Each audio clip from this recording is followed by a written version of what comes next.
A lot of rappers still, it seems like, want to be Tupac. They want to have his popularity. They want people to love them like everyone loves him. But why do you think no one's succeeding? Well, because this is what they fail to realize about Tupac. In order for them to be Tupac, they would have to die before they peaked. Right before they peaked, they would have to die. So if you don't die, you can't do it. Bottom line, if you don't go die, you're not gonna be the next Tupac, because it ain't gonna be a next Tupac. Straight up.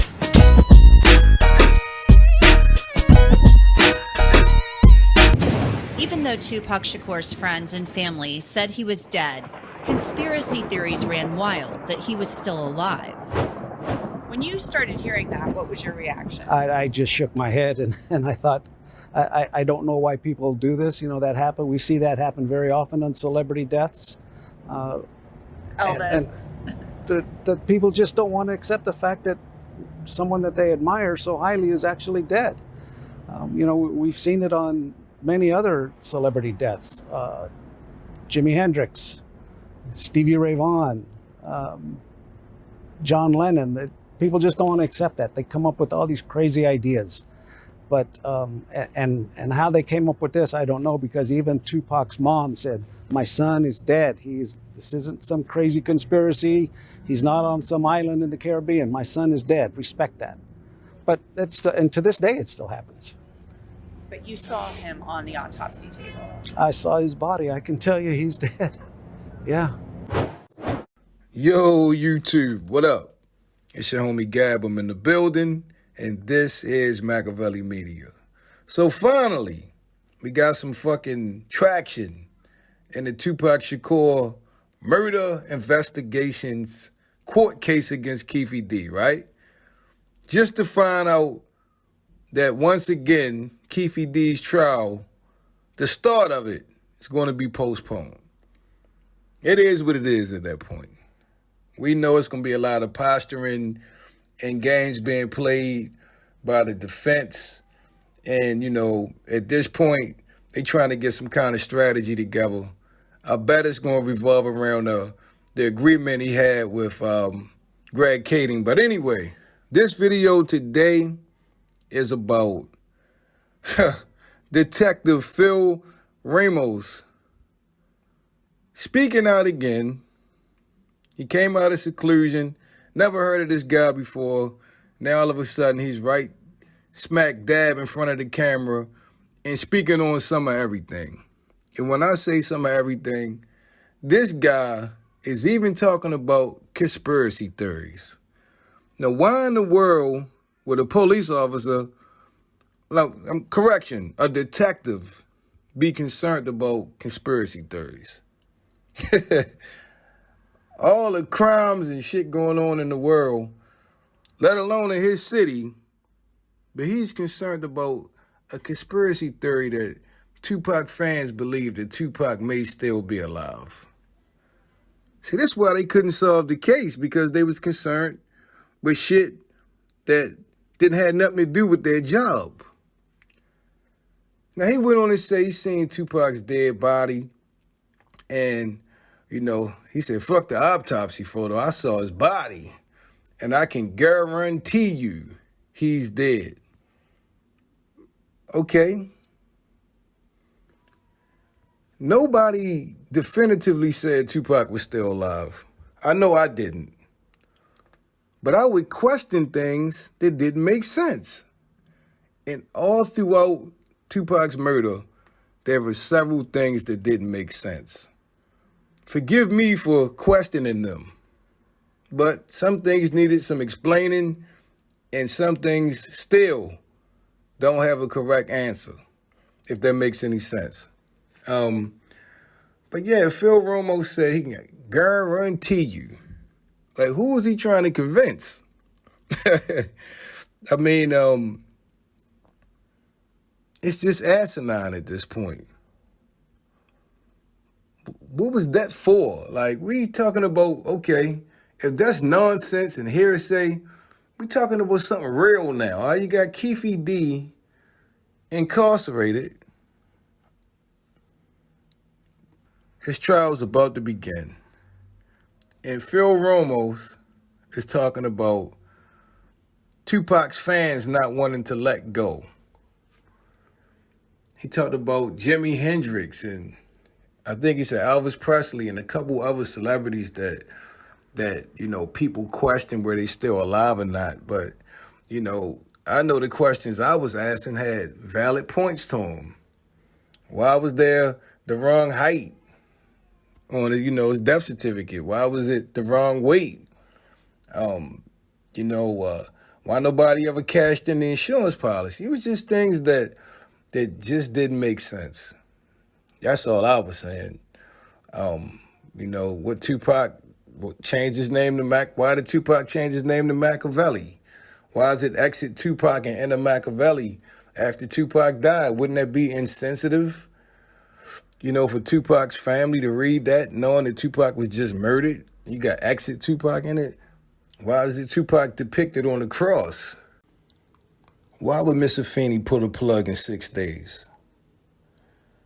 Why was Tupac cremated in the manner in which he was? Why did Suge Knight say the things that he said? These are valid questions that no fan, I'm sorry, made up. Nobody made that shit up. The guy that was riding next to him in the car said these things. So for the police department to be like, these people are crazy. Listen to these idiots. Were they really crazy? You damn sure didn't lock nobody up for his murder. So people's imaginations probably did run wild, but it had good basis to it. That's the biggest part. There were reasons for people to feel like that. And let's not count Tupac's music. He was saying he was still alive. He was saying that you was going to hear he got murdered, but don't believe it. These were things that actually happened. And if you look at the history of the Black Panther movement, which his family was heavily involved, they would go underground and disappear and pop up in third world countries and sometimes never reemerge at all. So it wasn't out the realm of possibility that maybe Tupac was running from something greater than just Biggie or the Crips or whatever. You know what I'm trying to say. He was running from something big. Who knows? But all I'm saying it was validation to the questions. It was just too many coincidences that I felt like, and I'm sure many of you felt like, that needed some explaining. We need to look at this. Why is there so many different stories of what happened the night Tupac died? Why did one eyewitness say that Tupac got carried off into a helicopter? Then you got people saying he got put in the ambulance. Like, we talking about the same crime scene here? But this what got me the most, and nobody ever talks about this. All right? I don't know where you are right now. I don't know who you are. Some of you, I know your names, but you know what I'm trying to say. But I can guarantee you right now, if you went outside your house, right, and you knocked on your neighbor's door, and you told them come outside, and when they came outside, you slapped them. You just took off on them, popped them, right? And y'all got into a fight. I guarantee you at least 3 people were sick. 3 random Joes. People walking past. Somebody might even get it on camera. People driving past. Somebody gonna see that shit. Yo, they thumping. Them 2 dudes fighting, look. Right? You mean to tell me Tupac gets shot on Flamingo and Koval, right? After the Mike Tyson fight. And no random people seen it. Nobody driving by. Nobody walking by. Nobody standing there. No random people has done interviews. Think about that for a minute. No guy say, I was taking my grandmother to Shoe City and said, damn, somebody just got smoked. No lady with rollers on her head and shit. I said that looked like Tupac. None of that. You just got people in the camp. Death Row, KEEFE D them, the police. But that's it.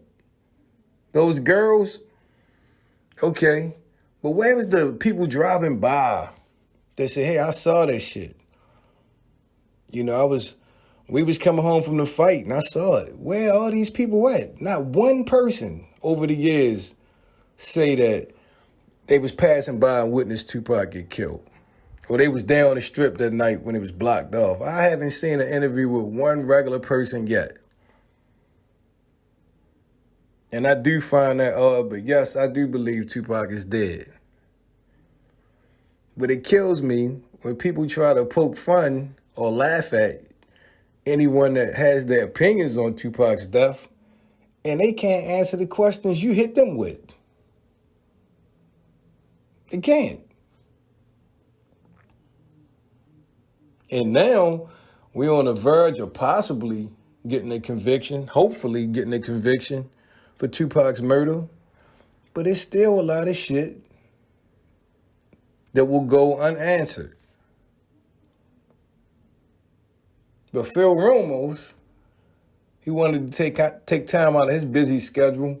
I don't know if he's retired now or not. Is he a detective in another district? Who knows? But it was important to him to guarantee the Tupac fans out there that Tupac was dead. What harm, honestly, did it cause for people to still have hope and to still be optimistic that Tupac could still very well be alive? I understand a family member might be a little pissed off with that, but at the end of the day, they probably would find some gratitude like, yeah, these people love Pac. Yeah, his spirit is alive. Yeah, that's right. He ain't dead. They might even want to play into it for the same reasons people claim that Suge Knight plays into it. But to me, that's overkill and mean-spirited, in my opinion. Because if you know, you know. You're a detective. That's your job. You deal with homicides. You handle it better than most people. I understand that. But why are you concerned with mere fans? Tell me what you think. Leave your thoughts in the comment section.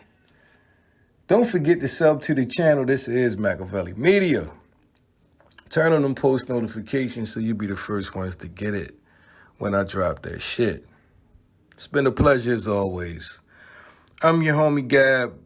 I'm signing off. I'm about to hit y'all with the peace.